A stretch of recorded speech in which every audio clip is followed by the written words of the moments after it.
Thank you all for coming. I see so many of you that I consider colleagues, if not friends, and the best thing about events that Leslie puts on is that they foster a sense of community, and I sense that community happening right now. So what I want to do is encourage you to approach a stranger, someone you don't know, before the night is over, and introduce yourself for no reason other than to say hello. And I just hope that throughout the night we'll continue to build bridges as we have so far. So now we're at the education portion of the day, and I'm extremely happy to have our guests. As Leslie said before, you have in-depth bios of everyone on your printouts, so there's no need for me to read another 2 minutes for each person. But I will start by just saying that this topic has deep meaning for me, and after this will be the only talking that I'm going to do. Then you won't hear from me much anymore, because it's really about them and not about me. But I am a product of CPS, and I'm sure many of you have attended CPS schools, or you have children who've attended CPS schools, and I grew up in the Auburn Gresham neighborhood. And what I recall about my upbringing is that when I think back, or when I have dreams, or when I think about my past, I think about these points of normalcy. These points that sort of define the community, be it a hospital, a school, a restaurant, a small business. And even when I became older, when I went through college and graduate school in my late 30s, when I had dreams, when I had an essay or a test coming up, I would dream about my grammar school. But now we have a situation where the neighborhood school and these other points of normalcy are vanishing from our neighborhoods. And so I begin to think, what would it feel like if I did not have these points of normalcy to hold on to, these reference points to help define who I am, define my community? And so now we have school closings, and you go through many neighborhoods, and all you'll see Walgreens, you'll see a bank, but you won't see a Cleaners, you won't see a family-owned restaurant. And I think there are just detrimental effects behind this lack of economic empowerment, this lack of social empowerment. And when I think about our trip to India, and when we met one of our panelists, Renuka, one of the things in her interview with us that stood out, that struck me and struck Jerome over and over again, was when she said that, essentially paraphrasing, education is not just about textbooks or passing exams. It's about creating social and economic empowerment. And I thought about, when we talk about our schools here in the US, how often can we say that the primary focus and the primary goals of the school lie in social and economic empowerment? And what would that look like if that were the case in this country? And yet I had the privilege of being in a school in India where that was at the heart of the mission, social and economic empowerment. And so, as we have this discussion, all of our panelists have one thing in common, that at the heart of education and empowerment is social justice. And you'll hear a social justice theme throughout this discussion, and throughout the day, as a matter of fact. So, I'll just introduce our panel. Elaine Allensworth is Lewis Sebrave Director of the Consortium on Chicago School Research. She focuses on influencing student success and school improvement. She's been on WBEZ. She's very well known in the education community. She's been a thorn in the sides of many of our politicians because of her insistence that our children receive nothing but the best. Not only that, but families and communities as well. So we're happy to have you here. Eric Reyes is a proud product. He's very proud of CPS. He's the parent of a CPS student and vice chairperson of a local school council here called Tepochcali, which is an Aztec word, which I looked up and is very impressive. And so at the heart of his mission as well is social justice, and we look forward to having a deeper discussion about that. And of course, Renuka Gupta is the CEO of Pardadi Education Society. And it's a not-for-profit set up for schools in rural India. About how far outside of Delhi? 70 miles. 70 miles. 70 miles, but still 2.5 hours to get there. And okay, you're right, 3.5 hours. Okay, so you go down these highways, stretch of highways, then you have to sneak through a town for a good chunk in a while, and then the highways, some are paved, some are not so paved, but it's still a fun and adventurous trip. And so I guess I want to start with you. When we talked at the school in Delhi, and then also when we talked while you were here, you talked about how it troubles you that there's a lack of holistic approaches to education. Can you elaborate on that, please? First of all, I would like to thank everybody present here. I don't want to name an individual or an organization, because if you take an effort and if you make yourself to move and come here, it means that you are very, very enrolled and conscious about what we need to make of this world. So thank you for coming here today. So I think we need to give a big round of applause to ourselves to be here.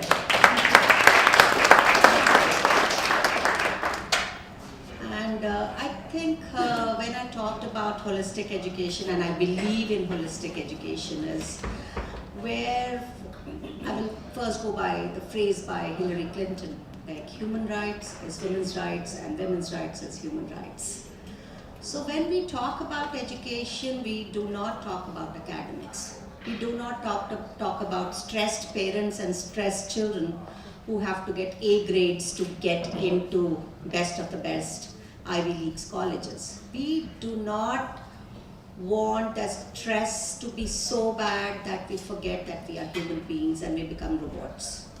So when I'm talking about holistic education, what does it mean? It means that no Dalit woman gets raped.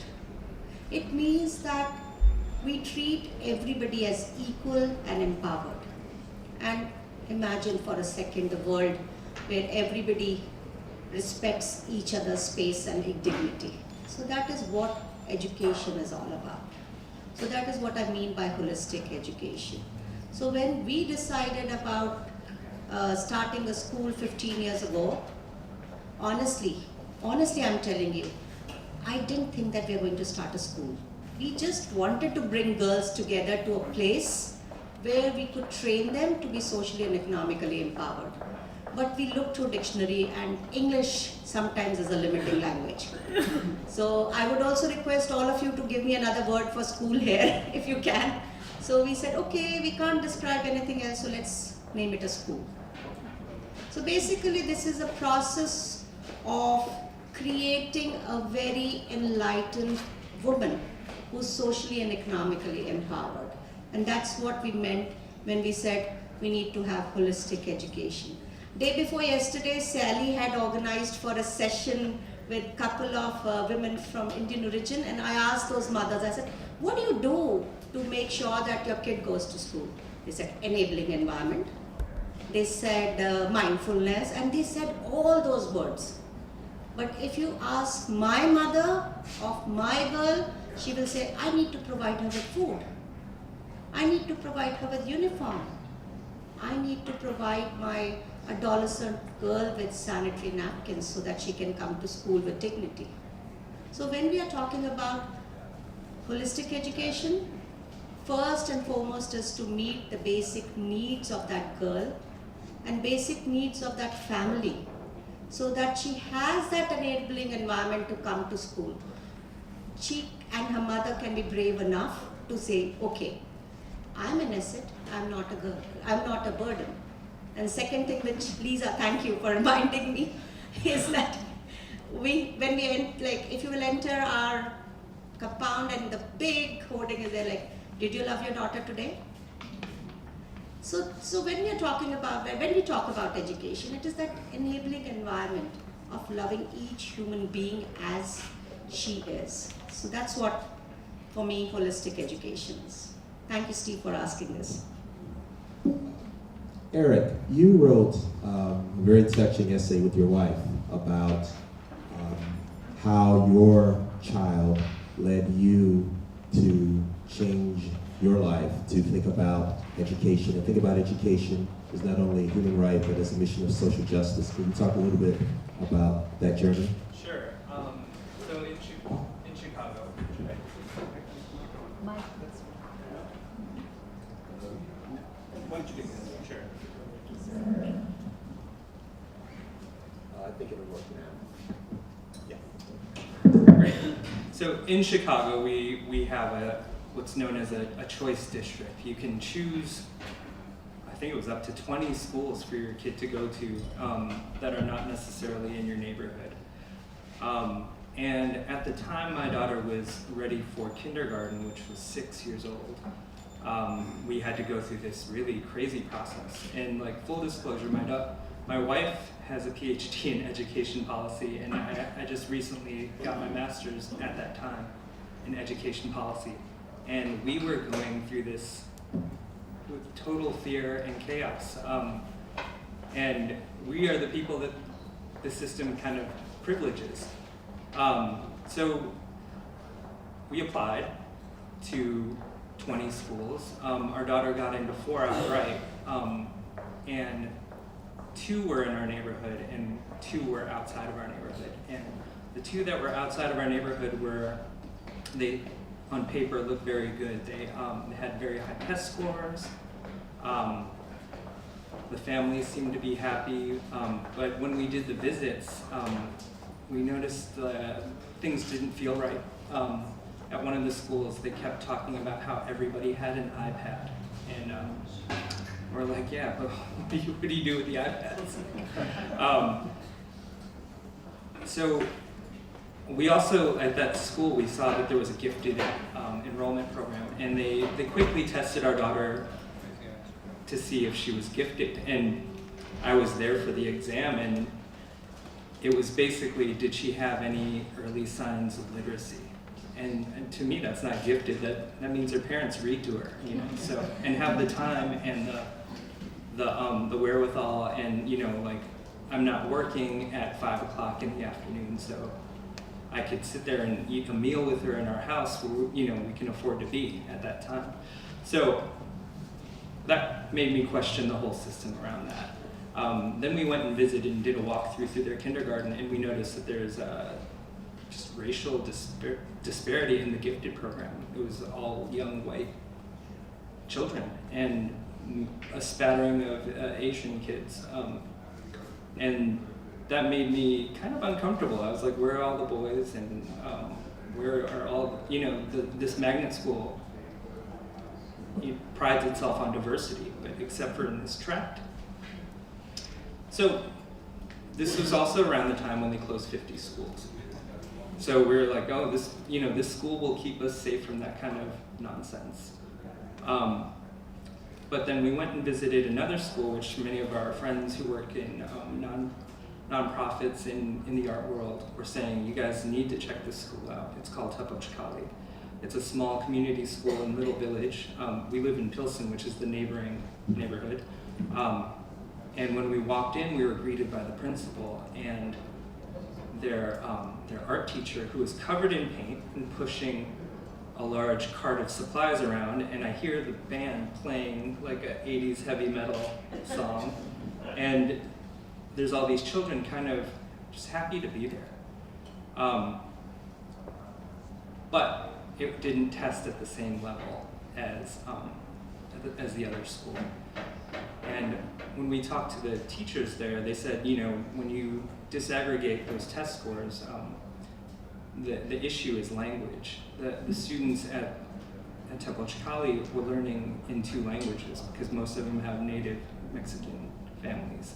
But by the 8th grade, they would catch up to other places. They would be meeting or exceeding the test scores of other schools and be bilingual. So we just decided, look, we need to be brave and we want to send our kid here, and 80% of her instruction is in Spanish. I'm not a native Spanish speaker, and neither is my wife, but we realize we live in a community, in a city that's full of Spanish speakers, and there's a whole world out there that's not open to me because I can't speak that language. So why not? This is what I want for my kid. So we decided to send her there, and it's been we feel really privileged to be there. And most people think we're crazy, like, because the test scores put our school in a very vulnerable place, because that's how we judge schools here. But I wouldn't trade it for anything. It's a really great school.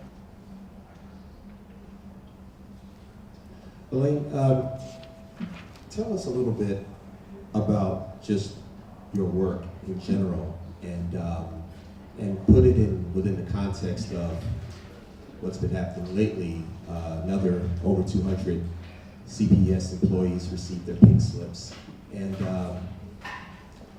I really don't know what to say about that after all of these school closings, but give it a shot. Yeah, I don't know what to say either.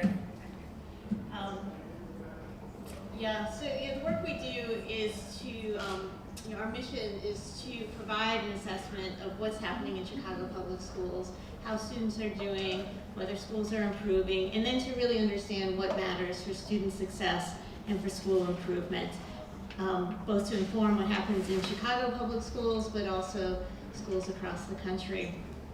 So, Chicago, it's part of this, in this country, we have local financing of schools. We don't have federal government that can get involved in any way in schools. And so we have huge disparities in funding and school operations across states, and then across localities within states. And then, of course, within large cities like Chicago, we have very large differences and disparities in the schools within the city, private schools, public schools, but also among all the different private schools and among all the different public schools. When we think about equity in education and access to education, we usually think, well, everyone has access to education, universal access to education. But we have a lot of the same problems here in Chicago, because we have a lot of neighborhoods that are very, very poor, where it is hard for families to send their children to school every day, where there may not be money for clean clothes, for laundry soap, for transportation, where families have to, don't have medical care, and so if someone gets sick, the whole family has to go to the emergency room, right? And then we have families in the city who are extremely wealthy, right? And when we look at the quality of schools, it's not just about the resources that go into the school. So all the schools in Chicago have the same per pupil funding, right? But families that are very affluent, they bring a lot of extra resources to a school.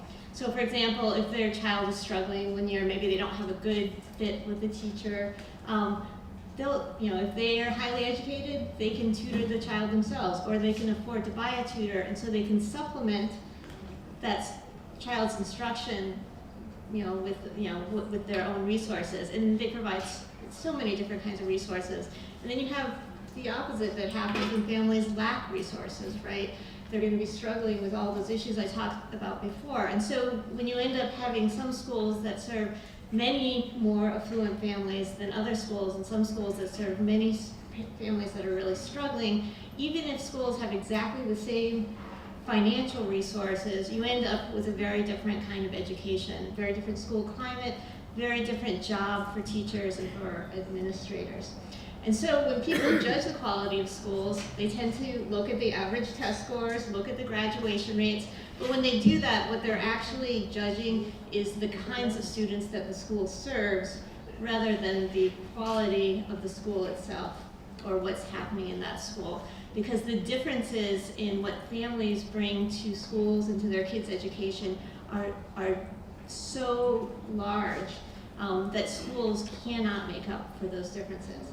Now that said, you can still, there are a lot of policies that have tried to address those inequities, right? To try to improve, to try to reduce the disparities in terms of the family resources that schools have, in terms of providing resources for students that come in, with low achievement or that are struggling with a learning disability, or students that, or to make up for, problems of crime and things like that in the neighborhood. There are a lot of programs out there, and there are a lot of schools that are working really hard, but you're never going to you're never going to erase those gaps unless you put in a lot of resources and really think about it. And in fact, there are a lot of policies that have equalized, kind of, you know, mitigated a lot of those differences, but then you have other policies that exacerbate them.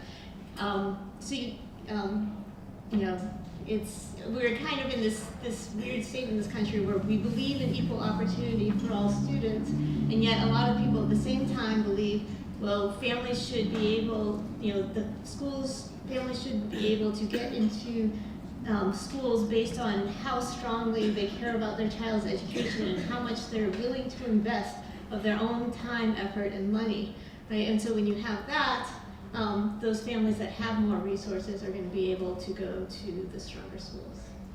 So it leads me to a question that pops into my head about community action and community power. So Brian Citron earlier panel talked about how this misperception that India is a poor country. India has resources. It's just how and where those resources are being allocated.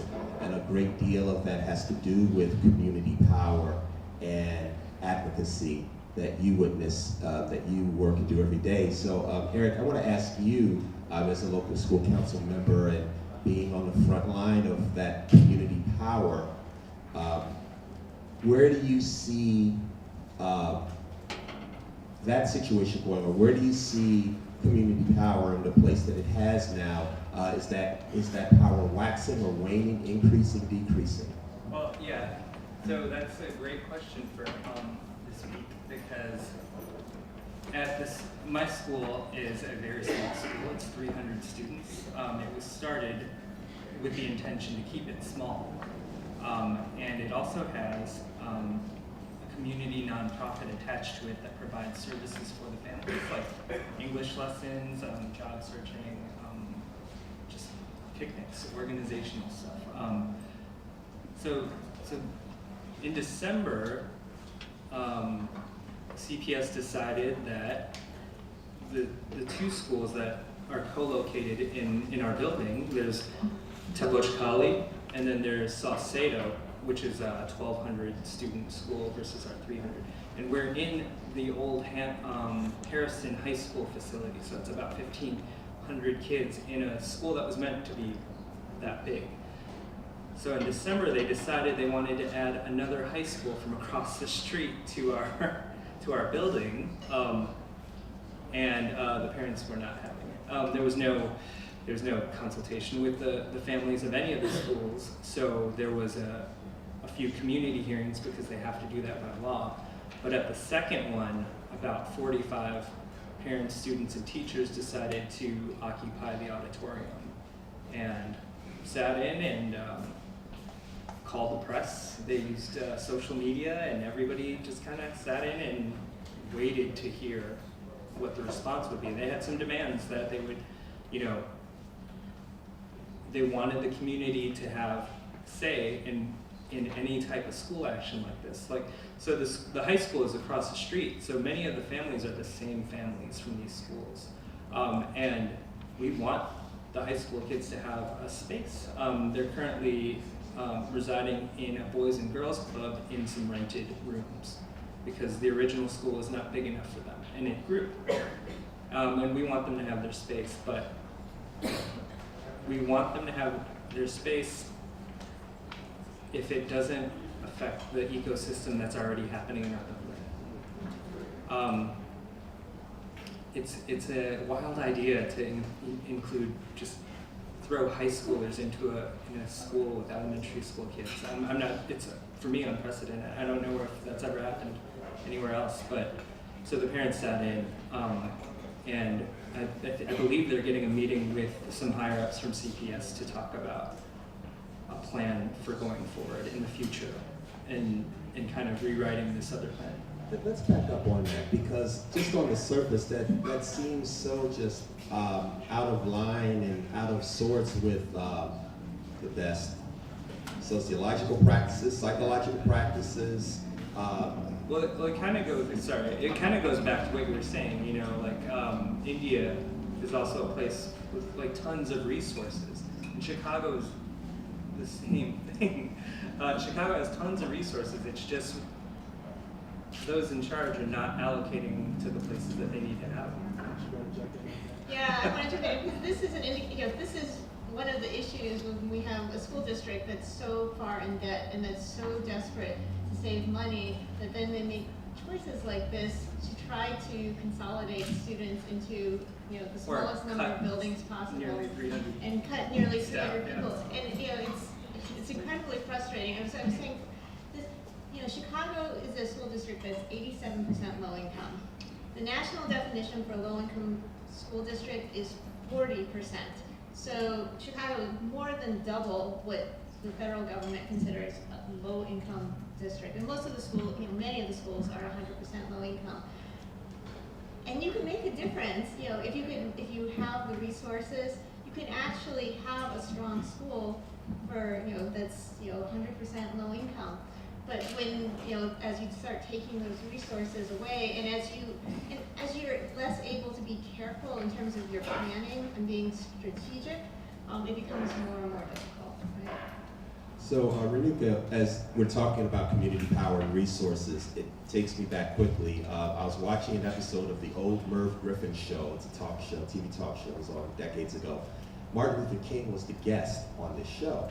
And it was in 1967 when he was talking about issues that made him very unpopular, like income disparity in the Vietnam War. And he made a comment that the Viet Cong, for every Viet Cong that was killed in Vietnam, the United States spent $500,000, but would only spend $53 on poverty and education programs. And so I would get angry about that. But then I thought about your school. And I thought about how with a fraction, 53 American dollars, how much you can do. So can we talk a little bit about how you're able to make these resources stretch? And then also talk about what community power means in your school and the surrounding community. Okay, let me step back. Yeah, let me step back and tell you a little story. 15 years ago, when we thought of starting this school, why did we think of starting the school? Because the main reason was we wanted to work in an area which has the highest patriarchal practices. And I was just quickly looking at a little snippet that Asha was showing, like most of the crime against women were from that area. So we thought, what is it that you can do to change the situation? And that's why we thought that let's start with a education program where women have an opportunity to say that they're socially and economically empowered. So that is where the community action started. That was the time that when we started with 45 girls and only 14 remained. But those were the 14 ones who were part of the community action and who wanted to see that this disparity between men and women changes and the whole society changes. And while I'm sitting here in 15 years, there are 1,350 girls in that school. And it's not because that more do not want to join. There are 40,000 families who are below poverty line. But it is because we do not have more infrastructure to accommodate them. I wish we had it. But coming back to the human rights angle of this whole thing, sometimes I step back and think, why am I involved in the business of running a school as a charity? It's a state's role. But then I think, okay, wait a minute. Do I just keep struggling with this question, or let's take an affirmative action? And let's do it together. So this togetherness of getting the community together and saying now that, okay, these girls have become the change makers. These girls are the ones who are saying, I'm there and we can do it together, is a big change that has happened through this whole education process. So that is community involvement. But coming back to the question of finances, okay, it's a very tough call and you have to balance it out. You cannot tell that girl, okay, kid, I don't have 3 meals for you today, so sorry. But no, it's like you do it for your own children. Do you ever tell them, okay, I've been laid off, so no food today on the table? So it's like that. So we have a program where we have designed the component of health, component of economic empowerment, component on community collectiveness, and plus education. So that is an enabling environment for this girl that gives her that chance to say, I'm an asset, and I can change the whole scenario. And I can, like after the session, I can tell you a couple of stories, how these girls have been the role model in the community. Go ahead. And okay, thanks Steve. I love to tell stories, yes, actually. So there's one girl, her name is Rita. She's studying here in community college these days, and she's doing computer science, which is like Latin and Greek for me. Wow. So she comes from a family of 6 siblings. And actually, whenever I talk about her, a picture comes in front of me that her mother comes on a bullock cart to our school with 4 daughters, because out of 6, 4 are daughters. And the mother had polio, so she could not sit. So she would stand on a bullock cart and bring these daughters to school. And they were from a Dalit family. And if you are from a Dalit family in a rural area, your house is completely on outskirts, in the worst spot that the village can have, which means no access to water, no access to road, nothing. And she had thatched house, which was like mud and thatch. And her father was mentally challenged. And when last year she was coming and I was coming to drop her at the airport, she told me, no, you know mom, sorry ma'am, what we have done? I said, yeah, tell me. She said, we have gifted a brick and mortar house to my mom. And probably this is one of the 5 houses in the community which are like brick and mortar houses. So can you imagine the change, not only the economic status change, but social status of the family which has changed. And it is not the brothers who took that decision. It was this girl who took that decision that I need to convert my house into a brick and mortar house. So that is where the decision-making power has now shifted to a girl. So that's one story. So could you talk about one of the models that you have as far as incentives for the girls to come to school, how you incentivize the family so that they send the girl to school, what the original barrier is and how you overcame that barrier. Then I'd like Elaine and Eric to comment on that, if anything similar is happening in Chicago or could. Okay, I went with Neelaji yesterday to Education Board, and to my delight and surprise, like the programs and incentives that the lady was talking about for the families who are in Chicago, who are financially not very well off, was similar to what we do at the school. So as I said, that we created a package where we provide from bicycles to healthcare to everything, plus we deposit 10 rupees per day on her attendance in the account of this girl. And ours is a 12-month school. We don't have winter or summer vacations. So that trains that girl that she can take when to take a paid leave and when not to take a leave. So that 10 rupees is like what, 2 cents or something like that, not even that much. So it might sound like, oh, that's not a huge amount. But remember, we come from a family, like we come from an area where family income per day is even not 2 cents sometimes.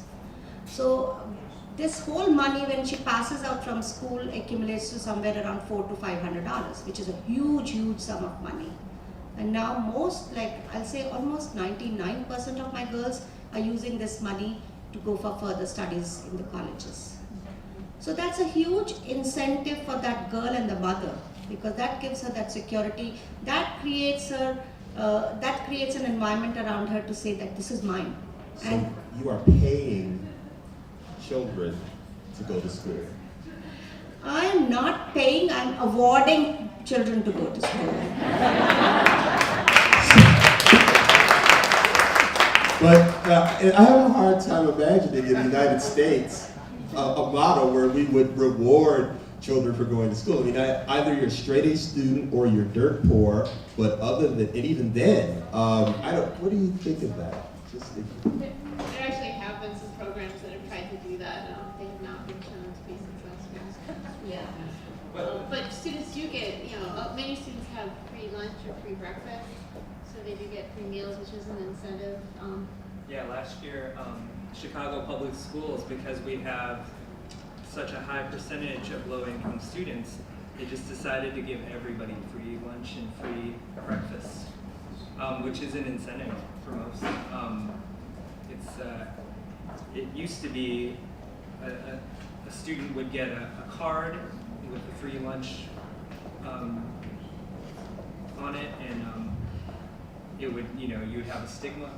But that, I was going to say, but that's so like not American, like there's a saying, no free lunch, right? So we look down on people and institutions that do that, whereas it's being used as a model to lift people up. So how do we overcome that stigma of?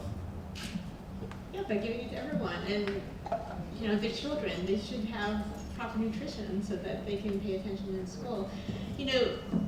A lot of people think that we have a problem with both. I should say one of the biggest drivers of educational differences among students is attendance. I mean, it's something very, very basic, and the fact that there are a lot of students who are chronically absent. I mean, they miss 10% of school or more. And what we find in our research is that even just small amounts of absence can have really devastating results for children, because once you fall behind, it's hard to catch up. A lot of times people think, oh, parents just don't care that much, or the kids don't care that much about school.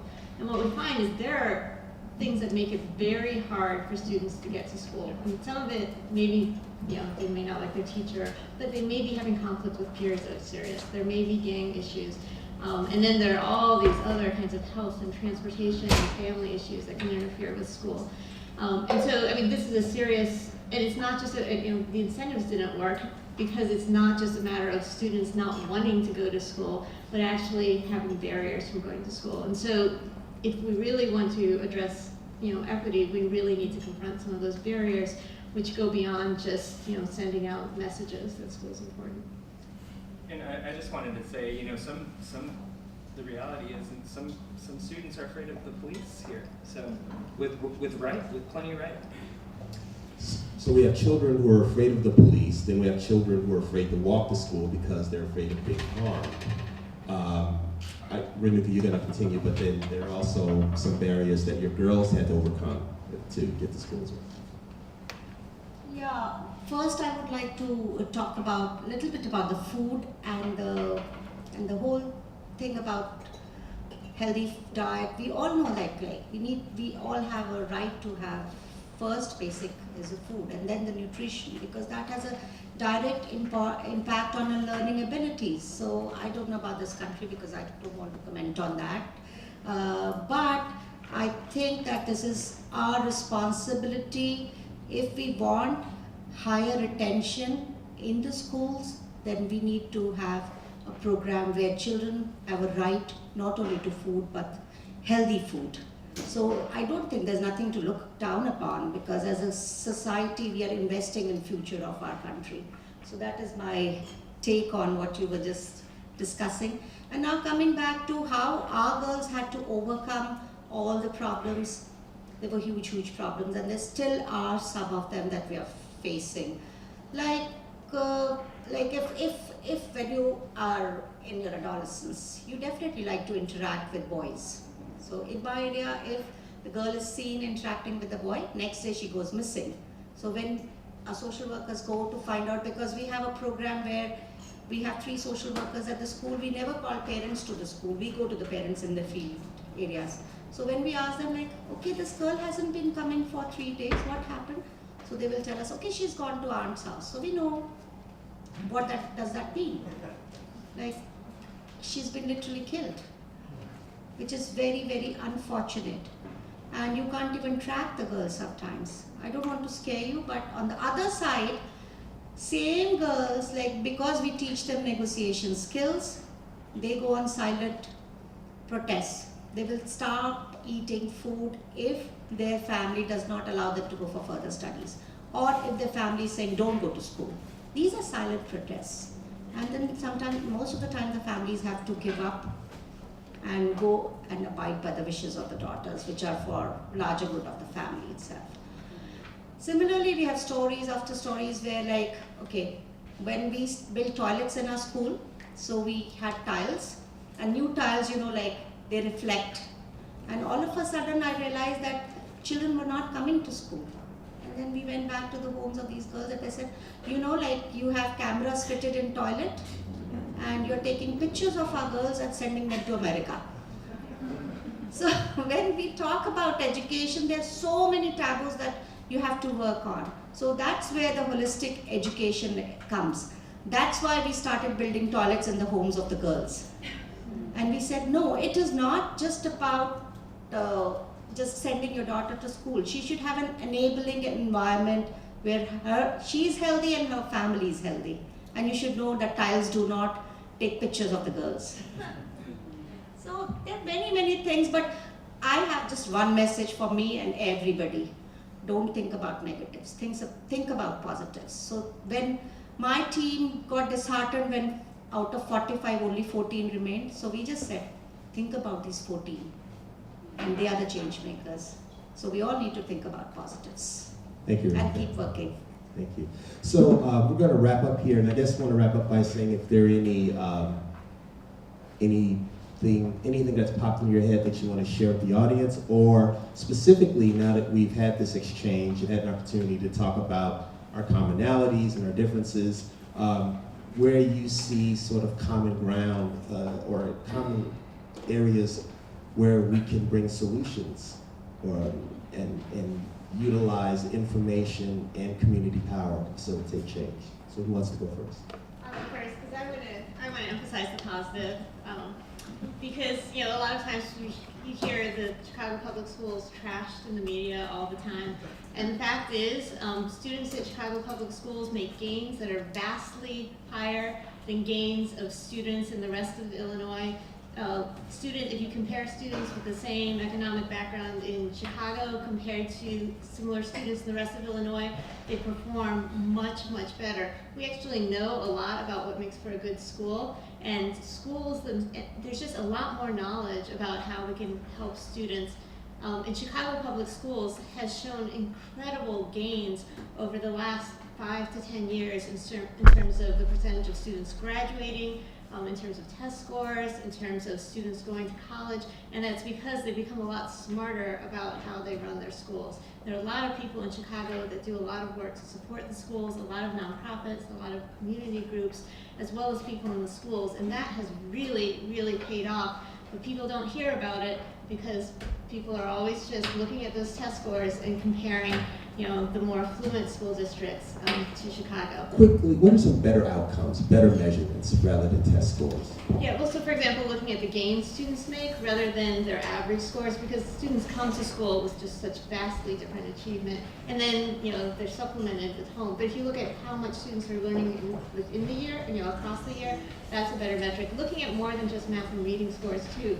You talk about holistic education, parents, educators, they want a lot more for children than to perform well in reading a math test, right? And so we need to think about broader measures of how students are doing and how well they're being prepared for adult success. There's educational attainment, obviously, whether students are going to college, but we should really be thinking more broadly about how much they're learning, in different areas and how well they are prepared as individuals to have healthy, happy lives. Thank you. Eric? So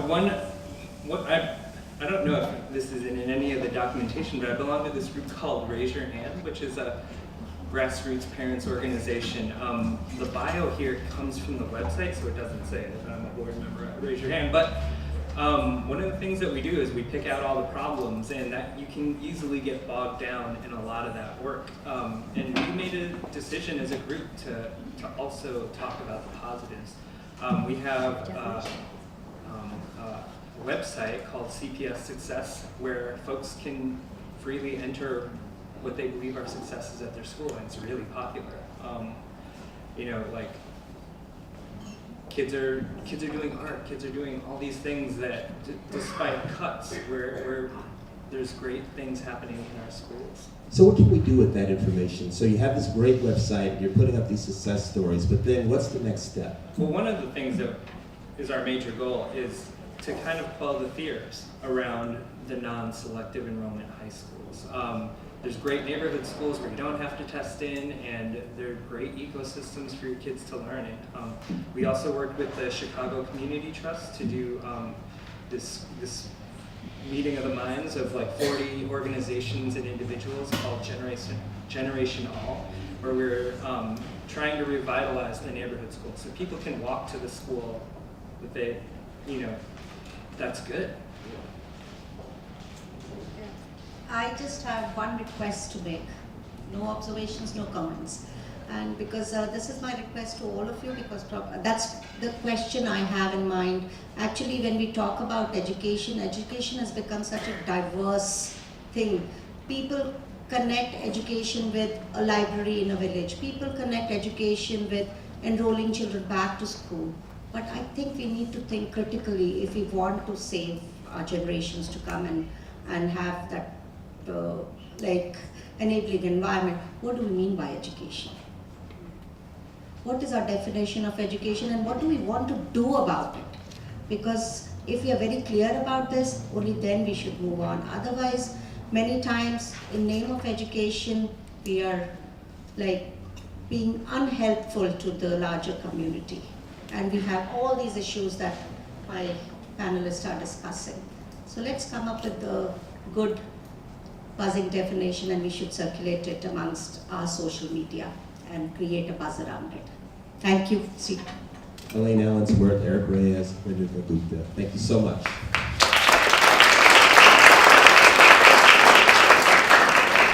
So I have a lot of questions, and I saw a lot of people writing. So please come forward with your questions. We'll take a few minutes for question and answer. And in the back, loudly. Hi, I'm Sai Yoshi, and I chair the Diversity and Educational Equity Council for Naperville, which I know has very, very different challenges, a lot of challenges than CPS. But one of the things we're concentrating on is parent engagement, particularly when it comes to reducing the achievement gap of our Black and Hispanic students in Naperville. And I had a chance to really listen to Renuka and spend some time with her a few days ago.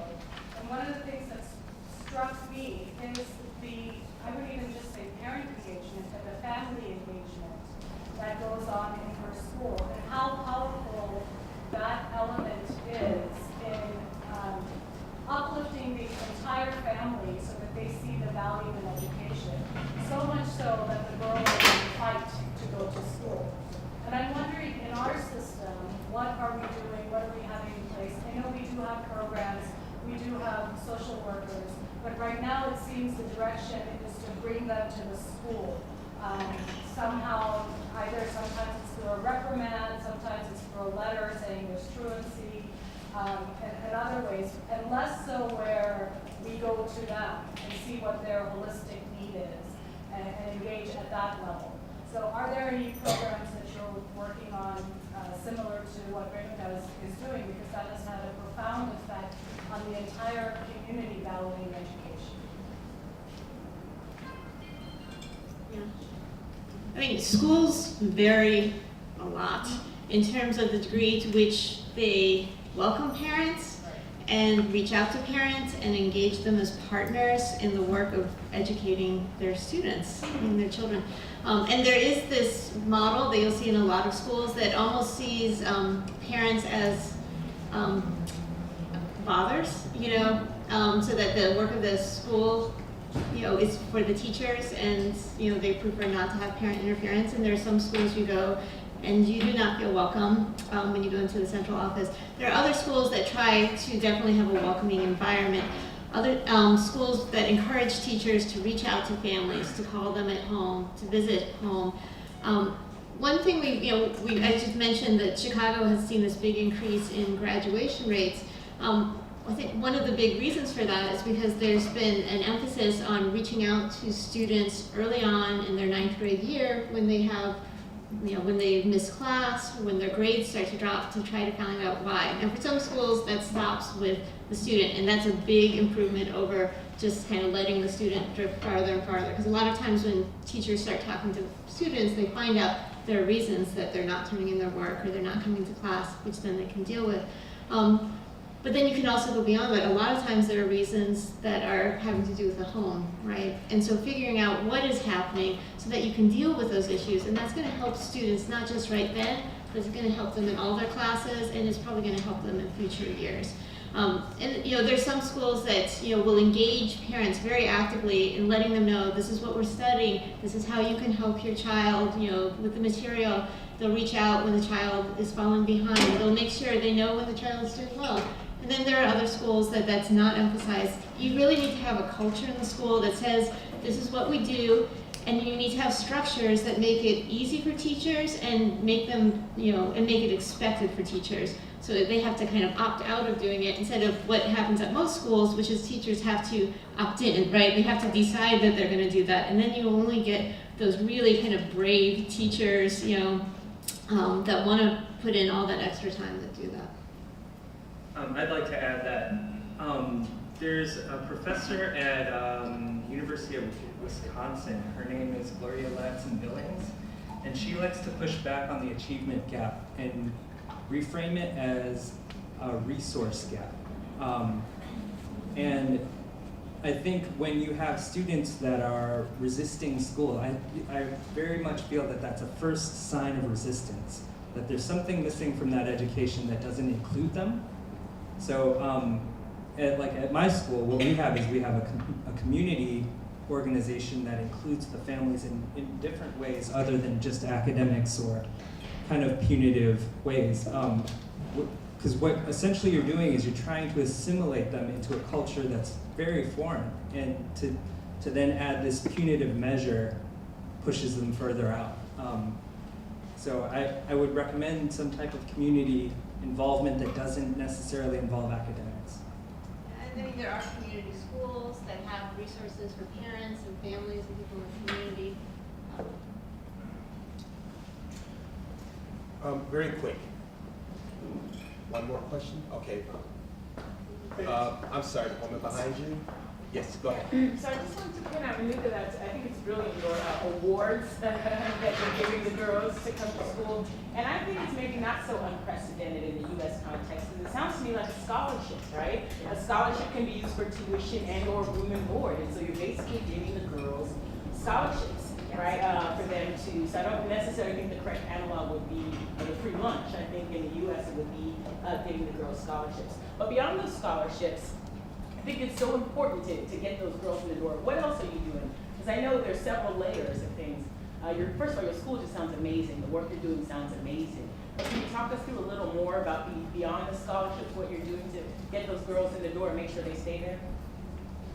Okay, first, like from class K to 5, we have a program. I'll just give you one example, like water time.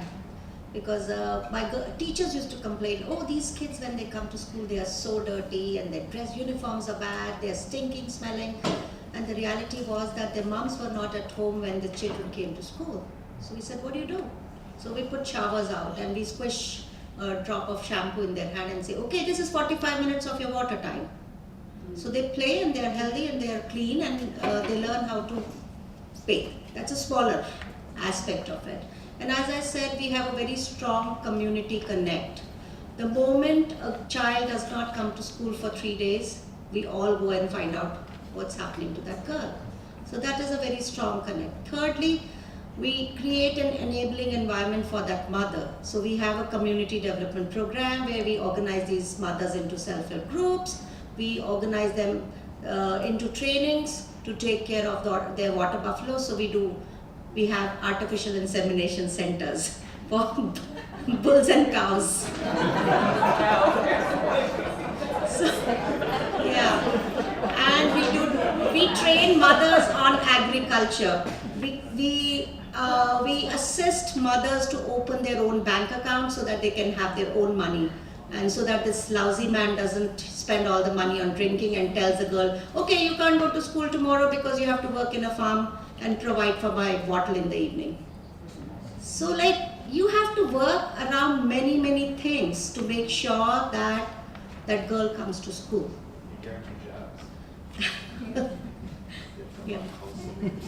Yeah. Oh, this man knows more about the program than I do. I was there. So anyways, so yes, we, in the economic empowerment wing, as I said, like social and economic empowerment, just two words, like empowerment is same, social and economic. So when we started the school, the mothers would say, why should I send my daughter to your school? Because there are no jobs, there's no employment. So we said, we'll guarantee jobs, which is a bad word in US. Okay, and small organization can't do it. But we were the first school to set up marketing along with setting up the education program.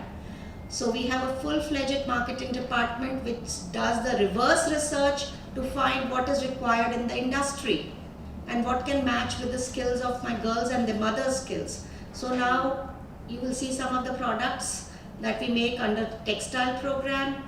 We have a regular orders from textile industry, and we make 40,000 jacket covers for the big market. We make soaps, we make incense, and we have a call center too. And health is a huge piece, because if you're not healthy, you can't take care of it. So we do green energy, we do toilets I've spoke about, we do sanitary napkins, plus we do community health, where community, like all the families who are part of the program, they pay 100 rupees a month and they get free consultative services from the doctors and much more. I don't want to take too much time because that will eat into the next session. And I see this. If I may, because as much as I respect everything that other panelists are saying, I want to thank Sally Joshi for inviting me here. What she said was 100% right. We can go to government resources and talk about all that. I appreciated what Mr. Reyes said. You know, every child's a snowflake, and that child's unique, but it begins at home. Your first teachers are your parents, and let's not forget the men. Research has shown that fathers who are involved with their children's education actually supports and bolsters their courage and confidence and interest. My family in India is from Porter Ridge. My cousin brother, who was dying of cancer, who was illiterate, would sit with his sons. In fact, he did. He passed. And to this day, he would sit with his sons and make sure that they did their homework, whether he knew whether to help them or not. So let's really take a balanced perspective. You know, I can go on and on. I'm so glad to see all our IDS friends here. I haven't been here for a long time. And, you know, these programs are wonderful. But I think sometimes those that are in a position of power miss really what's going on. And when I worked at the Korean Youth Program, I did a survey with these kids. They said, well, if you don't do your homework, you don't turn it in, what's the reason? You know what they're saying? I mean, I was in tears. Well, my brother's got his band, you know, his music up in the bottom. There's gang shootings. I'm scared. My tooth is hurting. I couldn't concentrate because we didn't have money to get my tooth fixed. And all of us know how painful that can be if you have a tooth that needs fixing, the health issues you're talking about. So I really appreciate all of what you're saying, and I think you're trying to do the best thing for these people. But look at Dr. Ben Carson's story. Look at Dr. Carl Bell, who's out there in the cities of Chicago, who are saying some profound things. Look at their research. Look at their history. And then let's learn from them, the people that are on the grassroots. So, And I would just say it's not either or, it's yes and. It's one and both. So thank you very much. We ended on a holistic note.